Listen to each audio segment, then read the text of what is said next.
श्रीरामचंद्रम शरणम प्रपद्ये।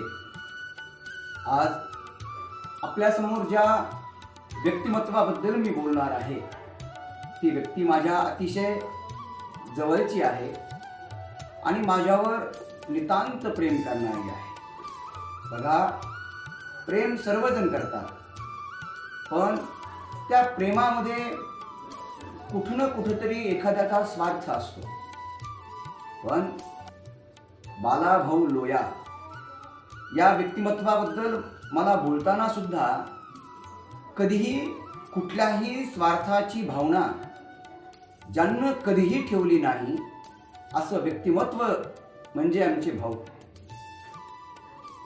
भाऊंचं एका वाक्यामध्ये वर्णन करायचं जर मला विचारलं भाऊ काय आहेत, तर बघा, अजात शत्रू असं भाऊचं व्यक्तिमत्व। म्हणजे हे केवळ बोलायचं आहे म्हणून मी बोलत नाही, आणि त्यांचा स्वभाव सुद्धा याच विचाराला मिळणारा आहे। कारण भाऊंना पाहिल्यानंतर मला संत कबीर यांना जो एक दोहा आपल्या समोर ठेवला, मला त्याची आठवण होते। कबीर म्हणतात, माला मुद्रा तिलक लगावे, कहते हे हम साधु, ब्रह्म ज्ञान का खबर नहीं बा, भले बिचारे भोंदो। माळा घातल्या आहेत, मुद्रा लावल्यात, असा सगळा वेश आहे किंवा असणं म्हणजे साधुत्व आहे का? नाही। भाऊ सर्व समाजामध्ये वावरत असताना, परिवारामध्ये वावरत असताना भाऊंचं जीवन एक साधू अशा पद्धतीचं जीवन होतं, संत या पद्धतीचं जीवन होतं। आता मी साधू संत म्हटल्यानंतर याचा वेगळा अर्थ घेण्याची आवश्यकता नाहीये। काय संतांचं जीवन काय आहे, साधूचं जीवन काय आहे, आपण बघा। साधू या शब्दाचा अर्थ काय? जो दुसऱ्याचं काम साध्य करतो त्याला साधू म्हणतात। मला सांगा, भाऊंच्या जीवनामध्ये भाऊनं प्रत्येकाचं काम मार्गाला लावलं की नाही? याचा विचार करा। प्रत्येकाचं काम। अरे इतकंच नाही, साधुत्व काय असतं? ज्यावेळेस अशा प्रकारची घटना घडली अयोध्येमध्ये असताना, तर समोरचा जो मुलगा आहे, ती येणारी गाडी मागे मागे येत असताना त्या मुलाला दोन्ही हातानं धरणं आणि बाजूला फेकणं आणि ते संकट आपल्यावर घेणं, हे साधुत्वच आहे की नाही? जो दुसऱ्याचं काम साध्य करतो त्याला साधू म्हणा। आणि संत या शब्दाचा अर्थ काय? ज्याच्यामध्ये थोडाही तंत नाही तो संत। मला सांगा, भाऊंचं जीवन आपल्या समोर ठेवत असताना कधीतरी अढी भाऊंच्या विचारामध्ये दिसली का? मी अजात शत्रू या अर्थानं म्हणतो की लोकांना काही वाटू देत, जे परखड आहे, जे सत्य आहे ते बोलणारे आमचे भाऊ। बघा, हे 3-4 महिन्याचा कालावधी त्यांचा दवाखान्यामध्ये होता, त्यांना त्रास झाला। बघा, साहजिक आहे, जीव आहे, जीवाला त्रास होतो, पण त्रास होत असताना सुद्धा त्यांच्या चिरंजीवानं सुद्धा प्रयत्नाची पराकाष्ठा केली।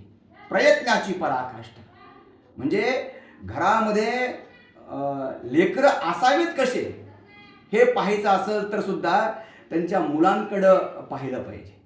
काही होऊ देत, पैशाला अजिबात मागं पुढे न पाहता माझा बाप जगला पाहिजे, ही त्यांची भावना।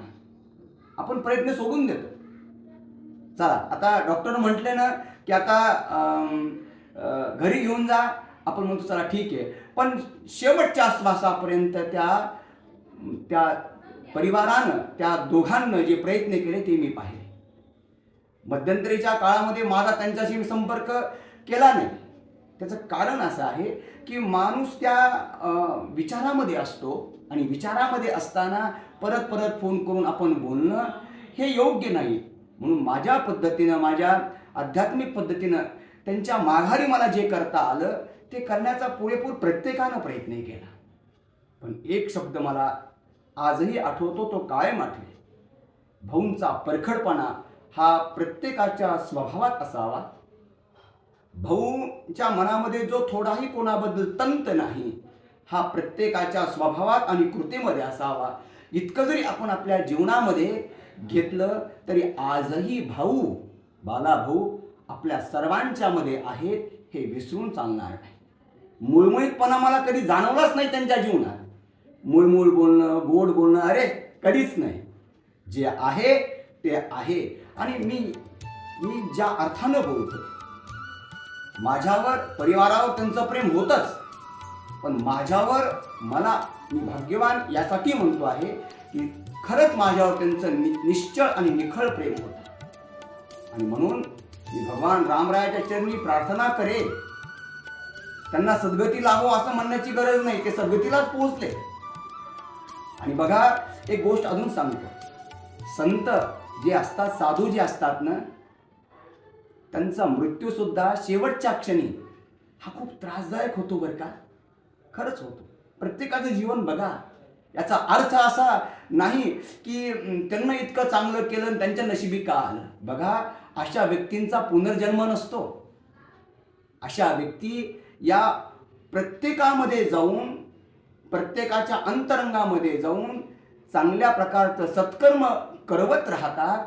ते काम भाऊ कायम स्वरूपी भविष्यामध्ये करत राहतील याची मला थोडीही शंका नाही. मी इतकंच म्हणेल, बालाभाऊ, आजही तुमची प्रतिमा आमच्यामध्ये कायमस्वरूपी असेल. तुमचा परिवार, तुमचे मुलं भविष्यामध्ये तुमच्याच पावलावर पाऊल टाकून निश्चित चालणार आहेत. मी इतकीच प्रार्थना देवाला करेन की खंबीरपणे त्यांचं यशस्वी जीवन पुढे होत राहावं आणि भाऊ सदैव तुम्ही आमच्या स्मरणात राहावं. इतकंच मी बोलावं. काय बोलावं भाऊबद्दल? बघा, किती जरी बोललं तरी भाऊबद्दल कमी आहे. फक्त एका वाक्यात भाऊबद्दल बोलायचं झालं तर एकच म्हणन, अजात शत्रू म्हणजे आमचे बालाभाऊ. अजात शत्रू म्हणजे आमचे बालाभाऊ आणि अजात शत्रू म्हणजे आमचे बालाभाऊ. भाऊ, तुम्ही सदैव आमच्या स्मरणात असाल, इतकंच मी बोलतो आणि थांबतो. श्रीराम समर्थ.